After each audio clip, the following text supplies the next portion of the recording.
I canceled my stepdaughter's savings and left her with nothing after she hid this from me. So here's where it all started. I, 43F, broke up with my ex, Charlie, 42M, last spring after finding out that he cheated on me with his ex, Sandy, 34F. We had been together for 3 years, and up until that point, I thought we had a solid relationship. I mean, I knew no relationship was perfect, but I definitely didn't expect this. From the beginning, things with Charlie seemed pretty smooth. Sure, he had a daughter, Sarah, 17F, but I was fine with that. I wasn't trying to play mom or anything.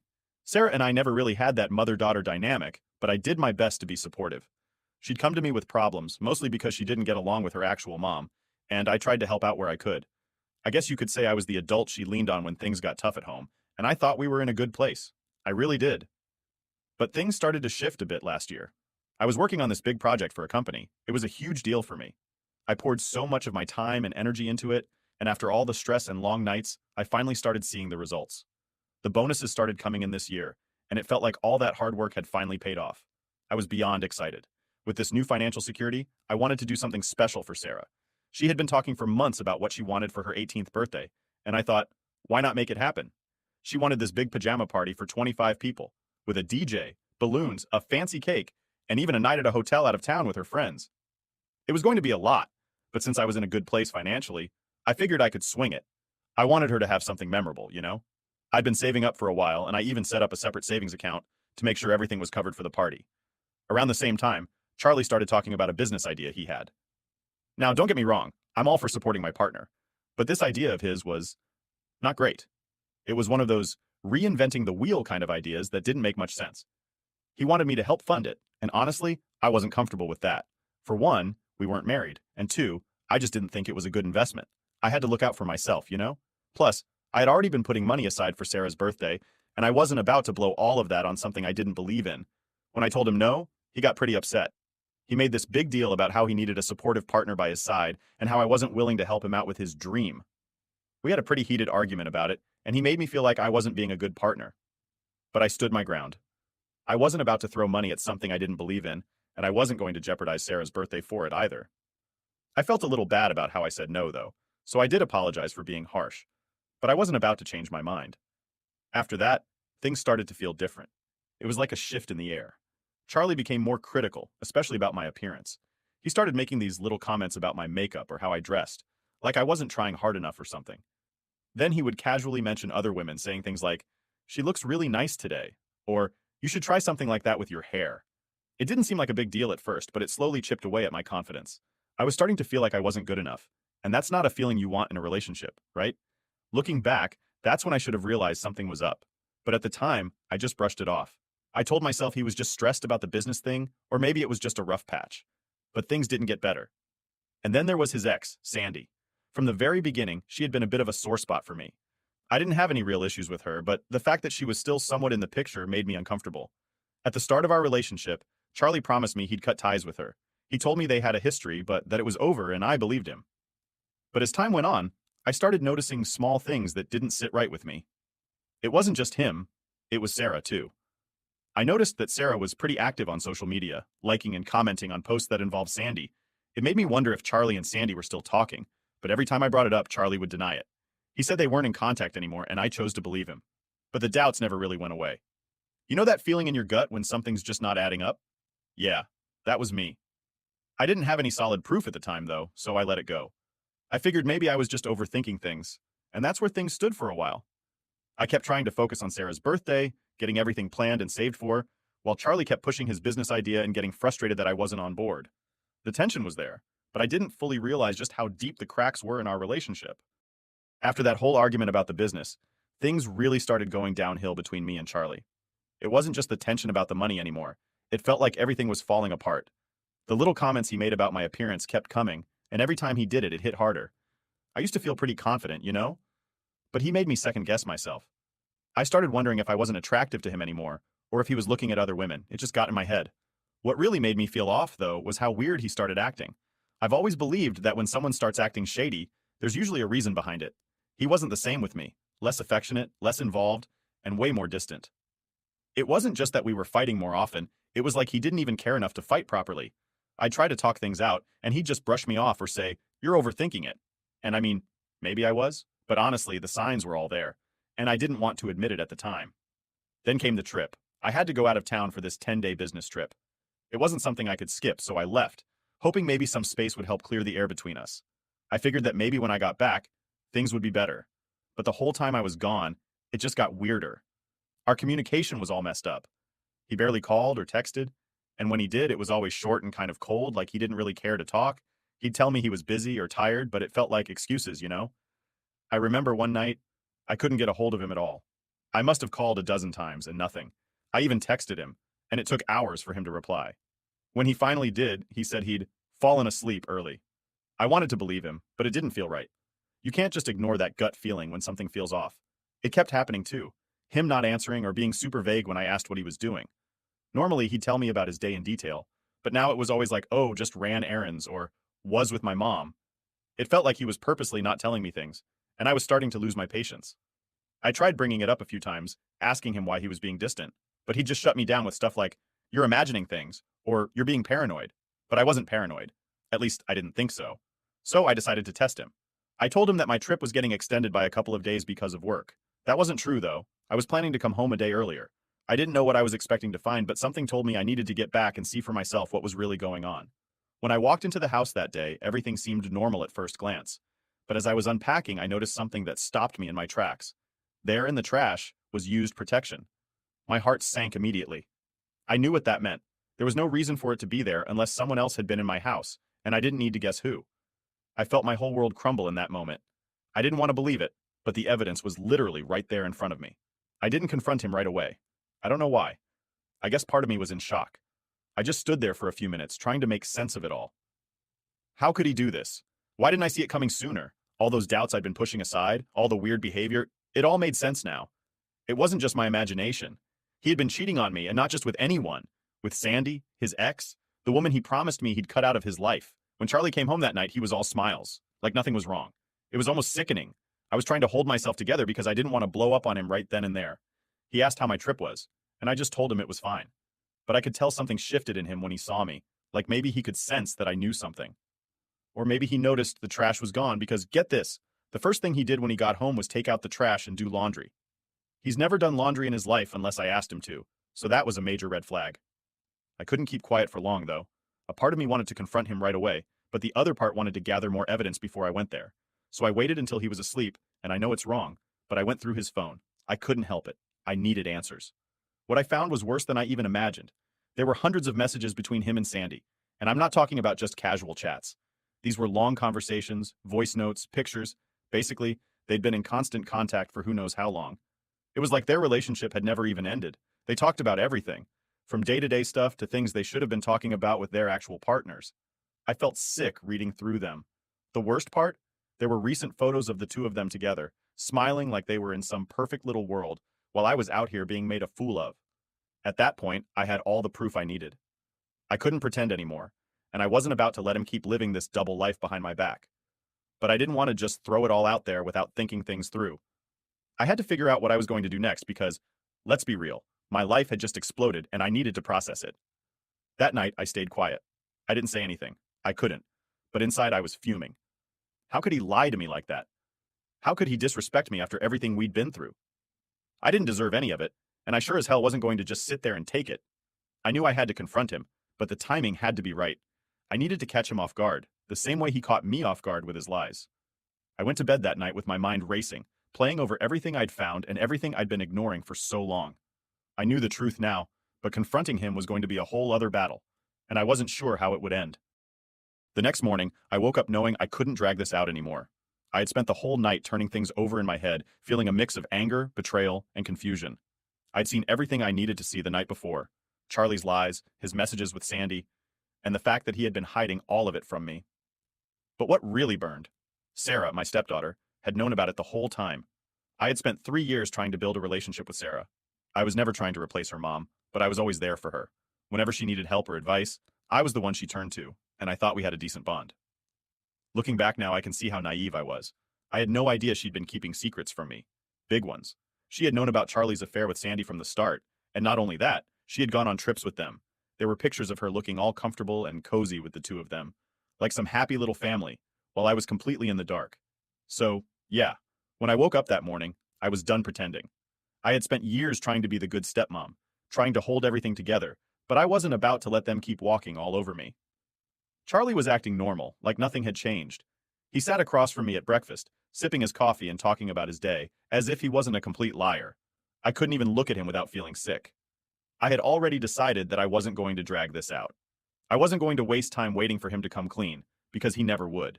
He was too deep into his lies to even realize how screwed up everything had become. After breakfast, I just came out with it. "Are you still talking to Sandy?" He froze for a second, but quickly snapped back, his voice defensive. "No, why would you even ask that? I told you I'm not in contact with her anymore." I didn't say anything right away.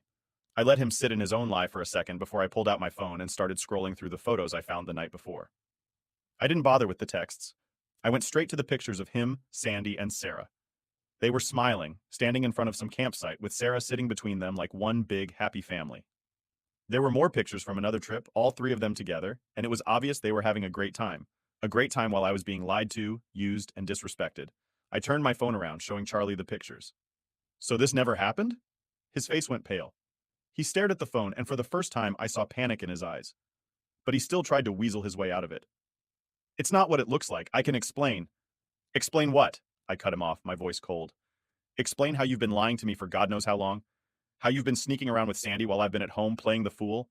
How Sarah knew about all of this and went along with it?" He opened his mouth, probably to spit out more lies, but I wasn't done. "I'm not stupid, Charlie. I saw the texts. I saw the pictures. You've been dragging me through this whole relationship like I don't even matter. And the worst part? Sarah knew. She knew, and she didn't say a damn thing. She was with you both, smiling in these pictures, going on trips while I sat at home." I could see his brain scrambling for something to say.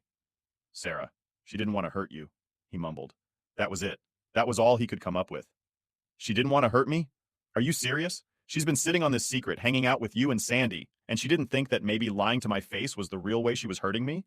The two of you have been making a fool out of me this entire time." He tried again to make excuses. "It wasn't like that. We didn't mean for things to go this far." I let out a bitter laugh. "Didn't mean for things to go this far?" "Charlie, it's gone as far as it's going to go. We're done." His face shifted from panic to something that looked like guilt, but by then, I didn't care. I had seen enough. This wasn't a relationship anymore. It was a complete farce. I thought maybe he'd at least try to apologize, maybe say something to take responsibility, but no. He just stood there, speechless, like he didn't know how to fix what he'd broken. I couldn't stand to be around him anymore. I turned and walked upstairs, my legs shaking as I grabbed a suitcase and started throwing my stuff into it. I wasn't sticking around for any more of this. I was done with the lies, done with being treated like I didn't matter. The more I packed, the angrier I got. I thought about all the times I'd taken Sarah to school, helped her with her problems, supported her, and she had known all along what her dad was doing behind my back. It was like a slap in the face. When I came back downstairs, Charlie was still standing there, looking lost. He tried one more time to speak, but I cut him off. Just don't." I walked out the door and didn't look back. Later that day, I went to the bank and closed the account I had set up for Sarah's birthday party. I had been planning it for months, setting money aside to give her the party she wanted. 25 guests, a fancy cake, DJ, the works. But now? There was no way I was going to throw a party for her after all of this. No way. She had betrayed me just as much as Charlie had. She might not have been the one cheating, but she went along with it. She kept their secret, went on those trips with them, smiled in those pictures like everything was fine, all while I had no idea what was happening. I didn't care if it seemed harsh. I wasn't going to throw a party for people who had been lying to me for who knows how long.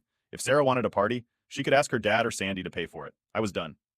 Charlie reached out to me a few days later, asking me not to cancel the party, saying Sarah had been looking forward to it and how disappointed she'd be. I didn't even bother responding. He had made his bed, and now he could lie in it. I knew Sarah was a teenager, and maybe she didn't fully understand how deep this betrayal ran. But she wasn't a little kid either. She knew right from wrong, and she chose to stay quiet. She chose to keep me in the dark.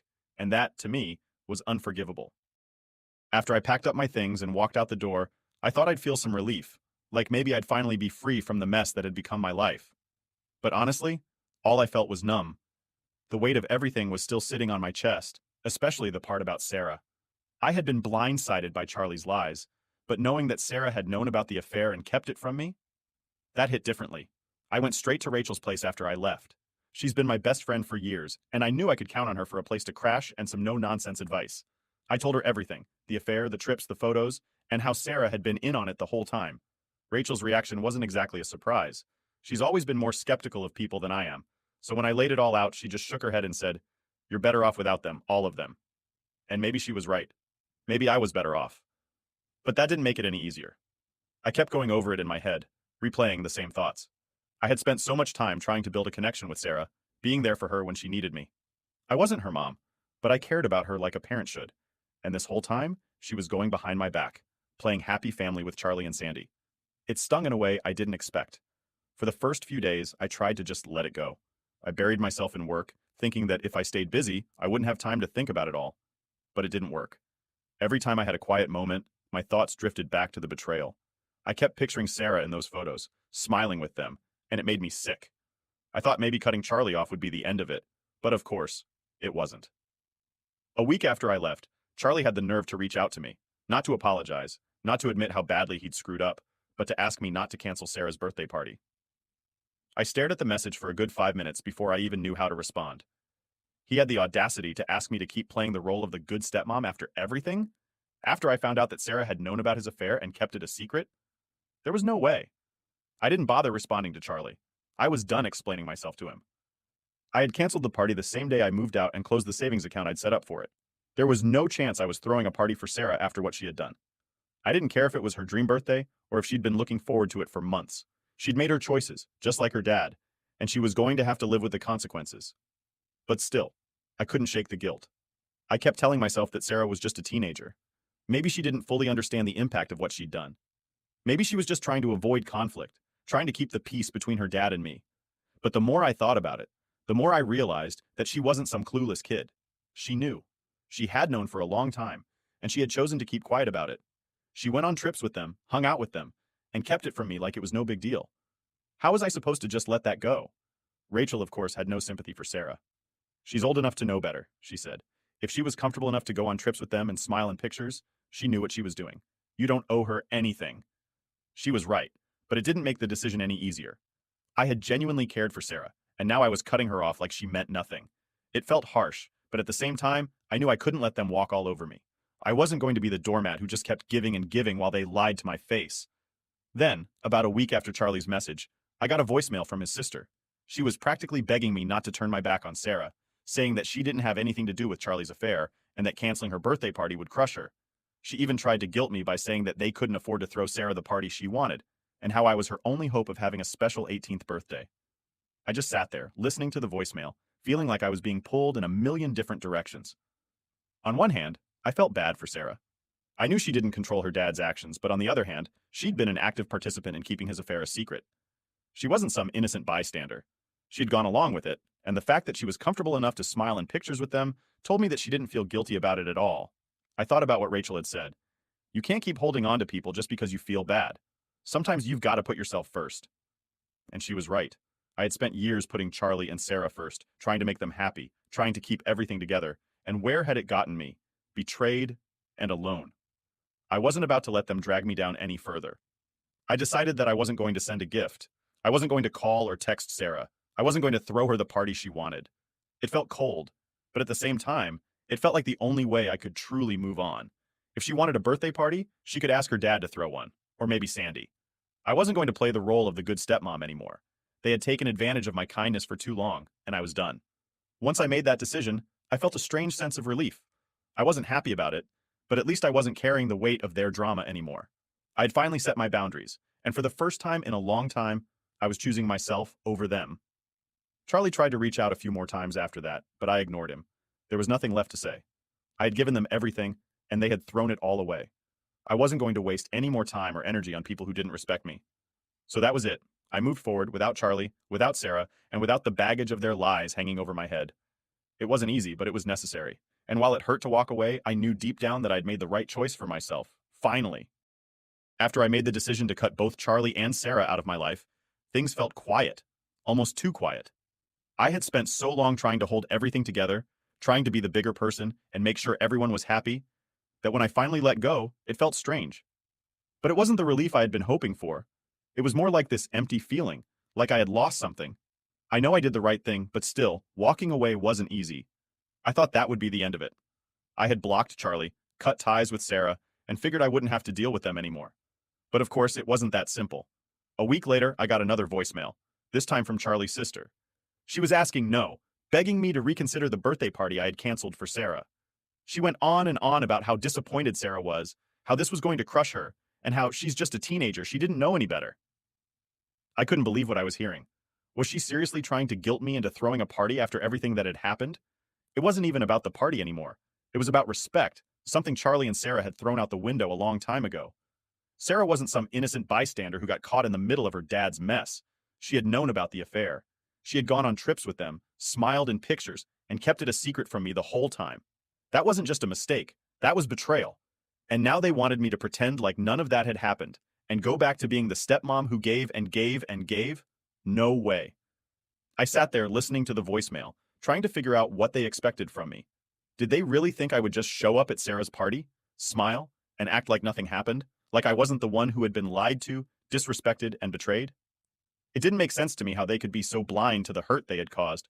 But then again, Charlie's whole family had been enabling him for years, so I shouldn't have been surprised. The next few days were filled with moments of second-guessing myself.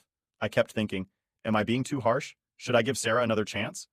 But every time I thought about reaching out, those images of her on those trips with Charlie and Sandy came flooding back. How could I just brush that aside?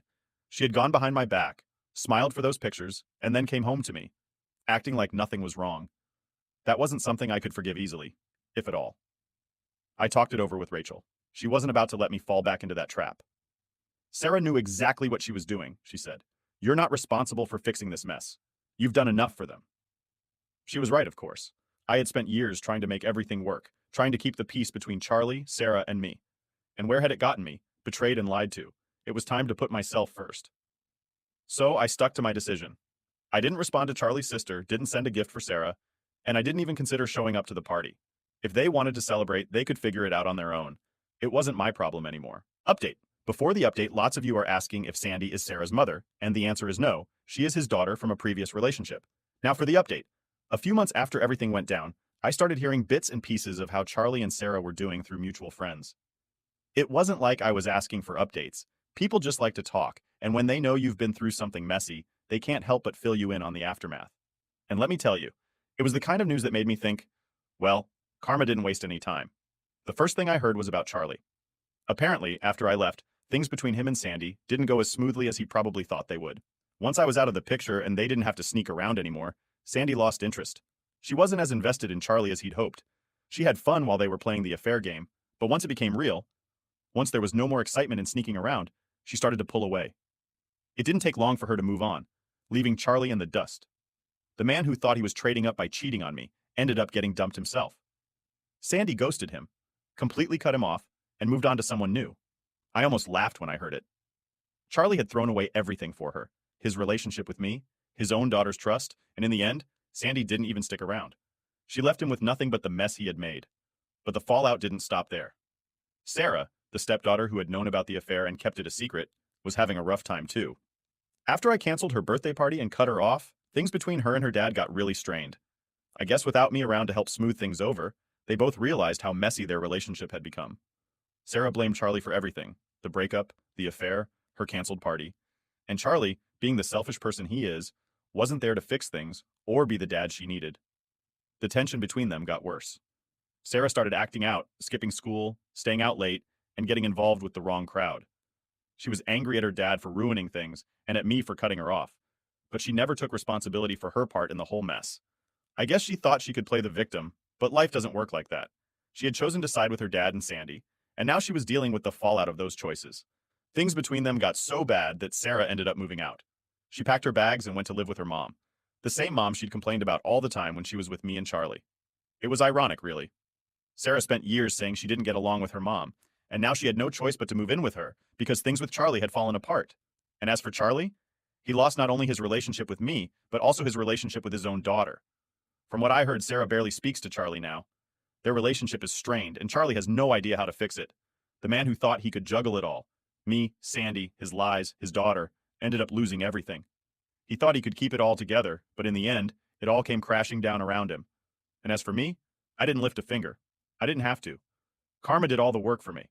I can't say I was surprised.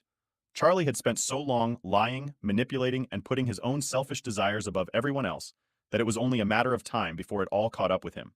He lost Sandy, his daughter, and me, and now he was left with nothing but regret. I almost felt bad for him. Almost.